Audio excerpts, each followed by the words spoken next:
Hello friends, എല്ലാവർക്കും നമസ്കാരം. നിങ്ങളേവരും കാത്തിരിക്കുന്ന രേവതിയുടെയും സച്ചിയുടെയും ഇന്നത്തെ വിശേഷത്തിലേക്ക് എല്ലാ കൂട്ടുകാർക്കും സ്വാഗതം. എല്ലാവർക്കും നല്ലൊരു ദിവസം ആശംസിച്ചുകൊണ്ട് തന്നെ നമുക്ക് ഇന്നത്തെ സൂപ്പർ ഹിറ്റ് വിശേഷത്തിലേക്ക് കടക്കാം. അതിനു മുമ്പായിട്ട് ആരെങ്കിലും നമ്മുടെ ചാനൽ ആദ്യമായിട്ട് കാണുന്നുണ്ടെങ്കിൽ ഒന്ന് സബ്സ്ക്രൈബ് ചെയ്ത് വെക്കണം. അതിനോടൊപ്പം തന്നെ എല്ലാവരും മാക്സിമം ലൈക്ക് അടിച്ചിട്ട് വീഡിയോ കാണണേ. അപ്പൊ നമുക്ക് നേരെ ഇന്നത്തെ വിശേഷത്തിലേക്ക് പോകാം. ഇന്നലെ ഞാൻ പ്രമോ വിശേഷം ഇട്ടിട്ടുണ്ടായിരുന്നില്ല. അപ്പം കഴിഞ്ഞ 2 ദിവസങ്ങളായി പറയുന്ന കാര്യങ്ങളൊക്കെ തന്നെയാണ് നമ്മുടെ ഈ കഥയിൽ ഇപ്പോഴും നടന്നുകൊണ്ടിരിക്കുന്നത്.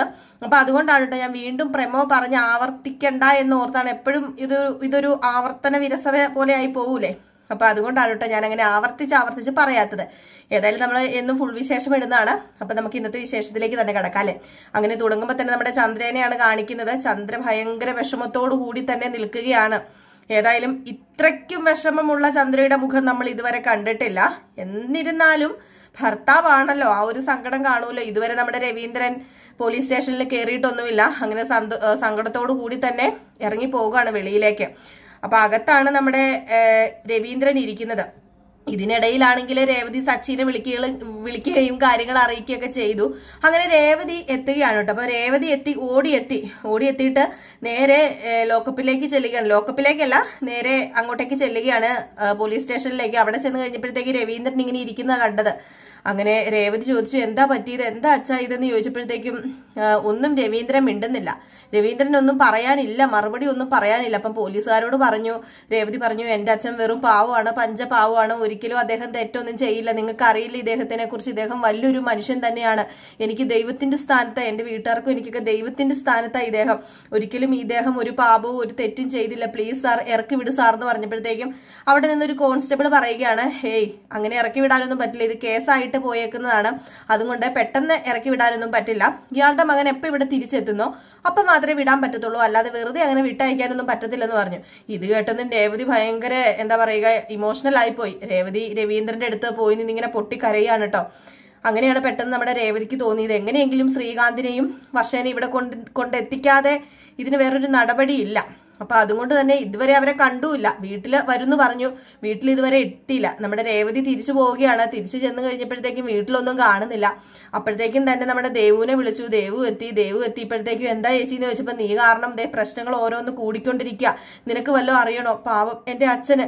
എടി നമുക്ക് ദൈവത്തിന്റെ സ്ഥാനത്തല്ലേ എടി, നമ്മുടെ അച്ഛൻ മരിച്ചു പോയപ്പോഴത്തേക്കും അദ്ദേഹമല്ലേ നമുക്ക് ഉണ്ടായിരുന്നുള്ളൂ, എന്നിട്ട് നീ എന്തിനാണ് ഇത്രയ്ക്ക് ചതി കാണിച്ചത്, എന്തിനാ നീ ഇങ്ങനെയൊക്കെ ചെയ്തത് എന്നിങ്ങനെ ദേവുവിനോട് ചോദിച്ചപ്പം ദേവു പറഞ്ഞു, ഇല്ല ഒരിക്കലും ഞാൻ ഇത്ര ഒന്നും പ്രതീക്ഷിച്ചില്ലായിരുന്നു ചേച്ചി, ഞാൻ അവരെ രണ്ടുപേരും ഒന്നിപ്പിക്കാനൊന്നും നോക്കിയതേ ഉള്ളൂ, അല്ലാതെ ഇത്ര ഒന്നും ഞാൻ പ്രതീക്ഷിച്ചില്ലായിരുന്നു, പ്ലീസ് ചേച്ചി എന്നെ ഇങ്ങനെയൊന്നും പറയരുതെന്ന് പറഞ്ഞപ്പം പിന്നെ ഞാൻ എന്താ ചെയ്യേണ്ടത്, എനിക്ക് ഒരു എത്തും പിടിയും കിട്ടുന്നില്ല, ആകെപ്പാടെ എല്ലാം പ്രശ്നമായിട്ടിരിക്കുകയാണ്. ഇതിന്റെ പിന്നിൽ നീയാണെന്നൊക്കെ അറിഞ്ഞു കഴിഞ്ഞാൽ, ഞാനും ഉണ്ടെന്ന് അറിഞ്ഞു കഴിഞ്ഞാൽ എന്താ അവസ്ഥ, അതൊന്നുമല്ല എനിക്കിപ്പം, അതെന്തും ആയിക്കോട്ടെ. പക്ഷെ അച്ഛൻ അവിടെ പോയി ആ പോലീസ് സ്റ്റേഷനിൽ പോയിട്ട് കുനിഞ്ഞ് ഒരക്ഷരം മിണ്ടാതെ ഇരിക്കുന്നത് അത് കണ്ടിട്ട് എനിക്ക് സഹിക്കുന്നില്ല. എങ്ങനെയെങ്കിലും ശ്രീകാന്തിനെ വർഷൻ ഇവിടെ ഒന്ന് കൊണ്ടുവന്നേ പറ്റൂ.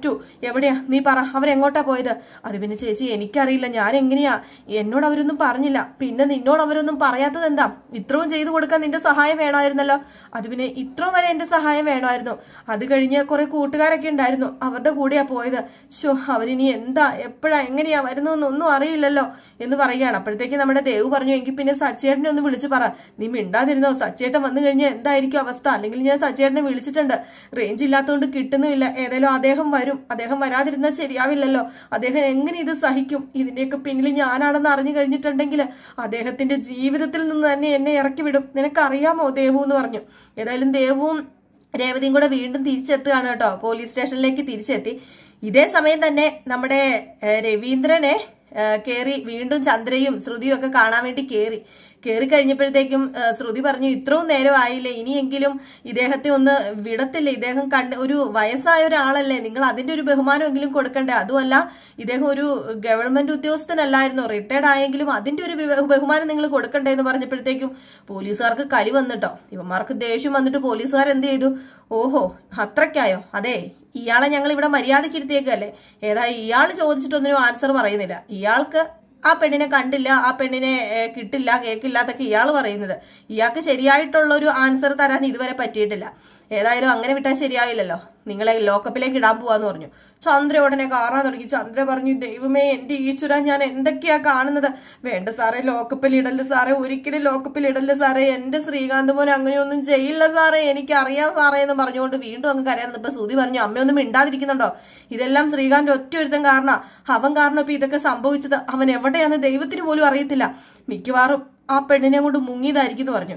ഇത് കേട്ട ഉടനെ തന്നെ നമ്മുടെ ശ്രുതിയും പറഞ്ഞു, ഇനിയിപ്പൊ അങ്ങനെ വല്ലതും ആണോ, അങ്ങനെയാണെങ്കിൽ അവൻ വന്നാ പോരെ, അതുമല്ല അങ്ങനെ അവര് മുങ്ങിയെങ്കില് നമ്മൾ എന്തിനാ ഇങ്ങനെ പ്രശ്നം ഉണ്ടാക്കുന്നത്, അവരെ രണ്ടുപേരും വിവാഹം കഴിപ്പിച്ചു കൊടുത്താൽ പോരെന്ന് ചോദിച്ചപ്പോഴത്തേക്കാണ് പെട്ടെന്ന് വർഷയുടെ അച്ഛനും അമ്മയും കൂടെ മുമ്പിൽ വന്ന് ചാടിയിട്ട്, ദേ പെണ്ണെ മര്യാദയ്ക്കിരുന്നോണം, എന്റെ മകളെ അവന് വിവാഹം കഴിച്ചു കൊടുക്കാൻ നിങ്ങളുടെ കുടുംബത്തിലേക്ക് വിടാനോ ഒരിക്കലും സാധ്യമല്ല, അതിന് ഞാൻ ഒരിക്കലും തയ്യാറല്ല, എന്റെ മോളെ കൊന്നു കളഞ്ഞാലും നിങ്ങളുടെ കുടുംബത്തിലേക്ക് വിടില്ലെന്ന് പറഞ്ഞോണ്ട് വർഷയുടെ അമ്മ. അപ്പം പോലീസുകാർ പറഞ്ഞു, നിങ്ങൾ ഇവിടെ കുറച്ച് നിശബ്ദത പാലിക്കണം, ഇത് പോലീസ് സ്റ്റേഷൻ, അത് മറക്കരുത്, നിങ്ങൾ അങ്ങോട്ടും ഇങ്ങോട്ടും കക്ഷി തിരിഞ്ഞ് ഇവിടെ കിടന്ന് ബഹളം ഉണ്ടാക്കുകയല്ല, ഞങ്ങൾക്കറിയാം എന്താ ചെയ്യേണ്ടതെന്ന്, ഇത് മിസ്സിംഗ് കേസാ, അറിയാലോ, ഒരു പെണ്ണിനെ തട്ടിക്കൊണ്ട് പോകുക എന്ന് പറഞ്ഞു കഴിഞ്ഞിട്ടുണ്ടെങ്കിൽ അതുകൊണ്ട് ഇയാളെ ലോക്കപ്പിൽ ഇട്ടേ പറ്റൂ, ഇതുവരെ ഇത്ര മണിക്കൂറായിട്ടും തന്റെ മകൻ വന്നിട്ടില്ലെങ്കിൽ തന്നെ ലോക്കപ്പിൽ ഇട്ടേ പറ്റൂ, തനിക്കെതിരെ ഇവിടെ പരാതി കിട്ടിയിരിക്കുന്നത്, തനിക്കും തന്റെ മകനും എതിരെ ഇവിടെ പരാതി കിട്ടിയിരിക്കുന്നത്, അതുകൊണ്ട് ലോക്കപ്പിൽ ഇടുവാന്നും പറഞ്ഞുകൊണ്ട് നമ്മുടെ രവീന്ദ്രനെ വലിച്ചു ലോക്കപ്പിലേക്ക് ഒരൊറ്റ തള്ളല് തള്ളിയിട്ടോ. സത്യം പറഞ്ഞാൽ നമുക്കും സങ്കടം വന്നു പോകും. രവീന്ദ്രന്റെ ആ ഒരു നിപ്പൊക്കെ കണ്ടാലേ, രവീന്ദ്രൻ ഒരു അക്ഷരം പോലും ആരോടും സംസാരിക്കുന്നില്ല, നിശബ്ദമായിട്ട് നിൽക്കുക. അങ്ങനെ ലോക്കപ്പിനകത്തിട്ടു. അകത്തിട്ട് കഴിഞ്ഞപ്പോഴത്തേക്ക് രവീന്ദ്രന്റെ കണ്ണൊക്കെ നിറഞ്ഞു ഒഴുകുന്നുണ്ട്. ചന്ദ്രയാണെങ്കിൽ അല്ലമുറയിട്ട് കരയുക. അവിടെ നിന്ന് കുറെ വനിതാ പോലീസുകാരെ കൊണ്ട് ചന്ദ്രേനെയൊക്കെ അവിടെ നിന്ന് വെളിയിൽ നിന്ന് അകത്തുനിന്ന് വെളിയിലേക്ക് പറഞ്ഞു വിടുക. നിങ്ങൾ ഇവിടെ നിൽക്കേണ്ട കാര്യമില്ല, പോലീസ് സ്റ്റേഷന്റെ അകത്ത് നിങ്ങൾക്ക് ഇവിടെ എന്താ കാര്യം, മര്യാദയ്ക്ക് വീട്ടിൽ പൊക്കോ, നിങ്ങളുടെ മകനെയും കൊണ്ട് വരാൻ പറ്റുമെങ്കിൽ നിങ്ങൾ അപ്പൊ വന്നാൽ മതി എന്നൊക്കെ പറഞ്ഞുകൊണ്ട് ഇങ്ങനെ ഓടിച്ചു വിടുകയാണ്. ഏതായാലും ഈ സമയം നമ്മുടെ സച്ചി എത്തുകയാണ് കേട്ടോ. സച്ചി വന്നതും രേവതിയുടെ മുമ്പിലാണ് ചാടുന്നത്. രേവതിയോട് ചോദിച്ചു, എന്താ പറ്റിയത്, എന്താ സംഭവിച്ചെന്ന് ചോദിച്ചപ്പോൾ രേവതി പറഞ്ഞു, അത് പിന്നെ സച്ചിയേട്ടാ, നമ്മുടെ അച്ഛൻ ദേ ഇവിടെയുണ്ട്, പോലീസ് സ്റ്റേഷനിലുണ്ടെന്ന് പറഞ്ഞു. പെട്ടെന്ന് കേട്ട പാതി കേൾക്കാത്ത പാതി നമ്മുടെ സച്ചി അവിടെ നിന്ന് എണീറ്റ് ഓടിയില്ലേ, അവിടെ നിന്ന് ഓടി നേരെ പോലീസ് സ്റ്റേഷനിലകത്ത് ചെന്ന് കഴിഞ്ഞപ്പോഴത്തേക്കും കണ്ട കാഴ്ച എന്ന് പറഞ്ഞാൽ നമ്മുടെ സച്ചിക്ക് സഹിക്കുവോ? ഒരിക്കലും സച്ചി സഹിക്കില്ല. പ്രത്യേകിച്ച് നമ്മുടെ രവീന്ദ്രനോട് അത്രയ്ക്ക് ഇഷ്ടവും സ്നേഹവും ഒക്കെയാണ്. അതുകൊണ്ട് തന്നെ ഉടനെ ഓടി ആ ലോക്കപ്പിന്റെ അടുത്ത് ചെന്നിട്ട്, അച്ഛ എന്താ അച്ഛ ഞാൻ ഈ കാണുന്നതെന്നും പറഞ്ഞൊരു പൊട്ടിക്കരച്ചിലായിരുന്നു. ഇത് കണ്ടിട്ട് രവീന്ദ്രന് സഹിക്കുവോ? രവീന്ദ്രനും കരച്ചില്ല. അപ്പോഴത്തേക്കും പെട്ടെന്ന് പോലീസുകാരന്മാരോട് പറഞ്ഞു, പ്ലീസ് ദേ എന്റെ അച്ഛനെ നിങ്ങൾ എന്തിനാ പിടിച്ചിട്ടേക്കുന്നത്, എന്റെ അച്ഛൻ ഒരു തെറ്റും ചെയ്തിട്ടില്ല, അങ്ങനെ തെറ്റ് ചെയ്യുന്ന ആളല്ല എന്റെ അച്ഛൻ, നിങ്ങൾ ഇറക്കി വിടാൻ പറഞ്ഞു. അപ്പൊ പറഞ്ഞു, ഇത്രയും നേരം ഇവർ ഇങ്ങനെയൊക്കെ തന്നെയാ പറഞ്ഞത്, ദേ ഈ പെണ്ണും വന്ന് കുറെ നേരം കരഞ്ഞിട്ട് പോയി, അതുപോലെ ഇയാളുടെ ഭാര്യയും കുറെ നേരം കരയുന്നുണ്ട്. അപ്പോഴത്തേക്കുമാണ് പെട്ടെന്ന് അവിടെ നിൽക്കുന്ന കണ്ടത് നമ്മുടെ വർഷയുടെ അച്ഛനെ അമ്മേനെ. പെട്ടെന്ന് ഇങ്ങനെ ഇവരിങ്ങനെ തന്നെ നമ്മുടെ സച്ചി നോക്കിട്ടോ. അപ്പോഴേക്ക് പോലീസുകാർ പറഞ്ഞു, ദേ ഇവരുടെ പരാതി പ്രകാരമാണ് തന്റെ അച്ഛനെ ഇവിടെ പിടിച്ചോണ്ടിട്ടേക്കുന്നതെന്ന് പറഞ്ഞു. ഇത് കേട്ടതും നമ്മുടെ സച്ചിക്ക് ദേഷ്യം വന്നില്ല. സച്ചി അങ്ങോട്ട് ചെന്നിട്ട്, താൻ എന്താണോ കാണിക്കുന്നത്, എന്റെ അച്ഛനെ ദ്രോഹിച്ചത് തനക്ക് മതിയായില്ലേ, എന്തിനാ എന്റെ അച്ഛനെതിരെ പരാതി കൊടുത്തോന്ന് പറഞ്ഞ കേറി അങ്ങോട്ട് കോളറെ പിടിക്കാൻ തുടങ്ങി. പോലീസുകാരൻ വന്ന് CI വന്നിട്ട് സച്ചിനെ പിടിച്ചൊരു ഒറ്റ മാറ്റിയിട്ട്, ദേ ഇത് പോലീസ് സ്റ്റേഷനാ, ഇവിടെ കയ്യാങ്കളി പാടില്ല, താൻ എന്ത് മര്യാദകേടാണോ കാണിക്കുന്നതെന്ന് ചോദിച്ചപ്പോഴത്തേക്കും, സാർ എന്റെ അച്ഛനൊന്നും ചെയ്തിട്ടില്ല സാറിന്റെ കാല് പിടിക്കാൻ സാർ, എന്റെ അച്ഛനെ വിട് സാർ, പ്ലീസ് സാർ, എന്റെ അച്ഛനെ വിട് സാർ എന്ന് പറഞ്ഞു. അപ്പം വീണ്ടും കരയാൻ തുടങ്ങി കേട്ടോ. സച്ചി കരയാൻ തുടങ്ങിയപ്പോഴത്തേക്കും CI പറഞ്ഞു, അതെ വെറുതെ അല്ല തന്റെ അച്ഛനെ ഈ ലോക്കപ്പിൽ കൊണ്ടിട്ടേക്കുന്നത്, അല്ല ഈ ശ്രീകാന്ത് ആരാ തന്റെ, അത് പിന്നെ ശ്രീകാന്തന്റെ അനിയൻ, ശ്രീകാന്ത് എന്ന് പറയുന്ന ഒരുത്തൻ ദേ ഇവരുടെ മകളെയും കൊണ്ട് മുങ്ങിയേക്കുക, എങ്ങോട്ടാന്നൊന്നും അറിയില്ല. ഏതായാലും അവൻ വരാതെ ഒരിക്കലും ഇവനെന്നല്ല ഇയാളെ പറഞ്ഞു വിടില്ല, ജയിലിൽ നിന്ന് പറഞ്ഞു വിടില്ല. ഇന്നിനിയിപ്പം വന്നില്ലെങ്കിൽ നാളെ നേരെ കോടതിയിലേക്ക് പോകണം, അതാ വേണ്ടത്. ഇത് മിസ്സിംഗ് കേസാ, അതുകൊണ്ട് നിങ്ങൾ വിചാരിക്കുന്ന പോലെ ഒന്നും അല്ല കാര്യങ്ങള്. പെൺകുട്ടിയെ തട്ടിക്കൊണ്ട് പോകുക എന്ന് പറഞ്ഞാൽ അതിൽ ഗൂഢാലോചന കുറ്റം ചുമത്തിയാ ഇങ്ങനെ എടുത്തിരിക്കുന്നതെന്നൊക്കെ പറഞ്ഞു. ഇത് കേട്ട് കഴിഞ്ഞപ്പോഴത്തേക്കും വീണ്ടും നമ്മുടെ സച്ചിക്ക് എന്ത് ചെയ്യണം എന്ത് ചെയ്യണ്ട എന്ന് പറയാൻ പറ്റത്തില്ലാത്തൊരവസ്ഥ. രവീന്ദ്രനല്ല നമ്മുടെ ചന്ദ്ര വന്നിട്ട്, സച്ചി ആരോടെങ്കിലും വിളിച്ചു പറഞ്ഞിട്ട് ഒന്ന് ഇറക്കടാ, അച്ഛനെ ഇറക്കടാ, കണ്ടില്ലേ അദ്ദേഹം നിൽക്കുന്നത്, ഇതുവരെ പോലീസ് സ്റ്റേഷൻ കണ്ടിട്ടില്ലാത്ത മനുഷ്യനതേ ഈ വയസ്സാം കാലത്ത് പോലീസ് സ്റ്റേഷനിൽ കയറി നിൽക്കുന്നതെന്ന് പറഞ്ഞുകൊണ്ട് തുടങ്ങി കേട്ടോ. ഈ സമയത്താണെങ്കിൽ പെട്ടെന്നൊരു പോലീസുകാരൻ വന്നു, ഒരു കോൺസ്റ്റബിൾ ഒരു വലിയ ഫയലൊക്കെ പിടിച്ചോണ്ട് ഇങ്ങനെ വരികയാണ്. അങ്ങനെ ഫയലൊക്കെ പിടിച്ചോണ്ട് വന്നിട്ട് പറഞ്ഞു, നിങ്ങളുടെ തർക്കമൊക്കെ അവിടെ നിൽക്കട്ടെ, അവസാനിക്കട്ടെ, ഏതായാലും ഈ പറയുന്ന ചെറുക്കനും പെണ്ണും ചെയ്തു വെച്ചിരിക്കുന്നത് അത് വേറൊന്നുമല്ല, അവരുടെ വിവാഹം ഇന്ന് രാവിലെ 9 മണിക്ക് ഇന്ന അമ്പലത്തിൽ വെച്ച് നടന്നെന്ന് പറഞ്ഞു. ഇത് കേട്ടതും വർഷയുടെ അച്ഛനും അമ്മയും ഞെട്ടിപ്പോയി, സച്ചി ഞെട്ടിപ്പോയി, പിന്നെ രവീന്ദ്രന്, ചന്ദ്ര, ശ്രുതി ഇവരൊക്കെ ഞെട്ടിപ്പോയി. ഇതിലേറെ ഞെട്ടലാർക്കാ? നമ്മുടെ രേവതിക്ക്. രേവതിയും കൂടി ഇതിന് കൂട്ടുനിന്നെന്ന് അറിഞ്ഞു കഴിഞ്ഞാൽ സച്ചി സഹിക്കുവോ? സച്ചി താങ്ങുവോ? അങ്ങനെ പോലീസുകാരൻ പറഞ്ഞു ഏതായാലും അവരുടെ വിവാഹം കഴിഞ്ഞിട്ടുണ്ട്, വിവാഹം കഴിഞ്ഞിട്ടാണ് അവരിവിടുന്ന് പോയേക്കുന്നതെന്ന് പറഞ്ഞു. ഇത് കേട്ടതും നിങ്ങൾ വെറുതെ നുണ പറയരുതെന്ന് പറഞ്ഞു സച്ചി. അപ്പൊ ഞാൻ നുണ പറയുന്നൊന്നുമല്ല, എനിക്ക് എന്താ നുണ പറയേണ്ട ആവശ്യം? നോക്ക്, ഇതാരാ ഒപ്പിട്ടേക്കുന്നതെന്ന് നോക്ക്. പിന്നെ ഈ രേവതി ആരാ?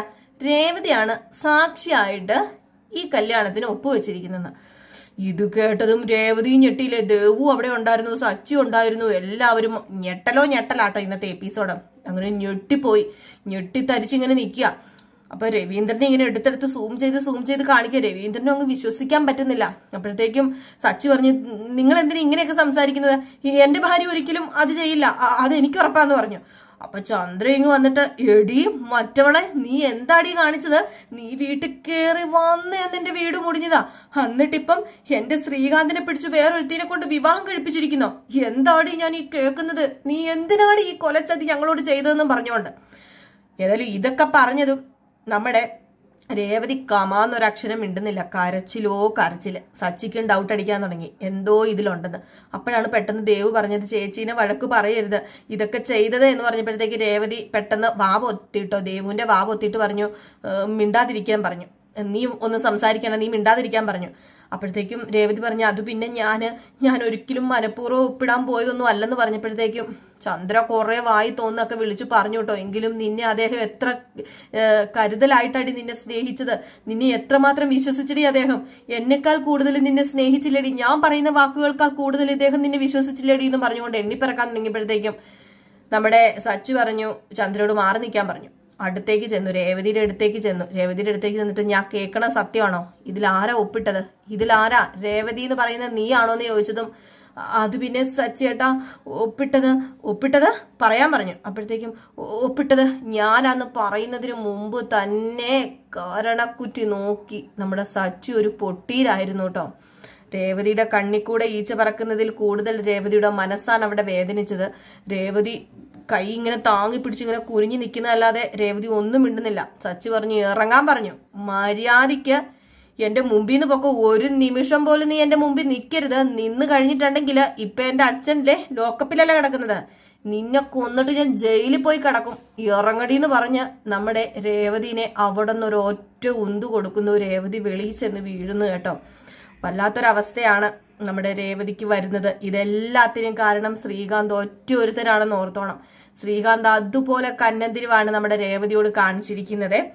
അപ്പം ഏകദേശം ഇങ്ങനെ കുറച്ച് ഭാഗങ്ങളൊക്കെയാണ് നമ്മൾ ഇന്ന് കാണാൻ പോകുന്നത്. ഇനിയിപ്പോൾ ഈ ഒരു കർണക്കുറ്റിക്കിട്ടൊരു അടി കൊടുത്തല്ലോ സച്ചി, അവിടം വരെ എത്തുമോന്ന് അറിയില്ല ഇന്ന്.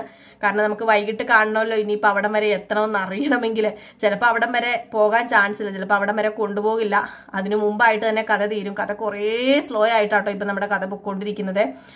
നല്ല സ്ലോയിലാണ് കഥ പൊയ്ക്കൊണ്ടിരിക്കുന്നത്. അപ്പം അതുകൊണ്ട് തന്നെ നമ്മൾ പറയുന്ന ഭാഗങ്ങളൊക്കെ ചിലപ്പം ചില ദിവസം വരാറില്ല.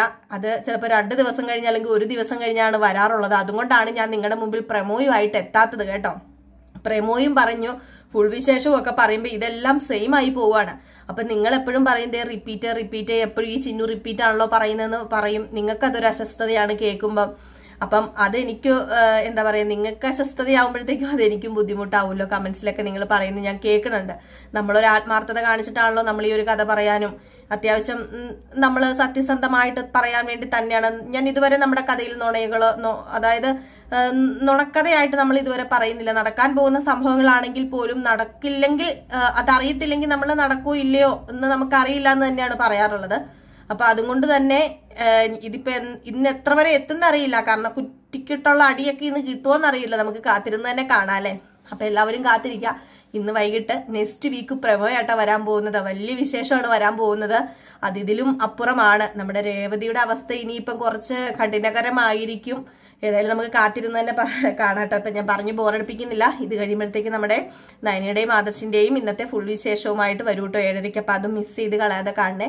സ്നേഹത്തിനും സപ്പോർട്ടിനും ഒക്കെ ഒരുപാട് നന്ദിയുണ്ട്. പിന്നെ നമ്മുടെ ഇൻസ്റ്റാഗ്രാം പേജിന്റെ ID ഞാൻ കമന്റ് ബോക്സിൽ ഫസ്റ്റ് കമന്റ് ആയിട്ട് കൊടുത്തിട്ടുണ്ട്, അപ്പം പിൻ ചെയ്തിട്ടുണ്ട്. അപ്പൊ എല്ലാവരും ഒന്ന് കയറി നോക്കിയിട്ട് നിങ്ങൾ നിങ്ങളുടെ അഭിപ്രായങ്ങളും അതുപോലെ തന്നെ ഒന്ന് ഫോളോ ഒക്കെ ചെയ്ത് നമ്മളെ സപ്പോർട്ട് ചെയ്യണം കേട്ടോ. അപ്പൊ എല്ലാവർക്കും വീണ്ടും നല്ലൊരു ദിവസമാകട്ടെ ഇന്ന് എന്നൊക്കെ ആശംസിച്ചുകൊണ്ട് നിർത്തുകയാണ്. നെക്സ്റ്റ് അടിപൊളി വീഡിയോ ആയിട്ട് വരുന്നവരെ എല്ലാവർക്കും ടാറ്റാ ബൈ ബൈ.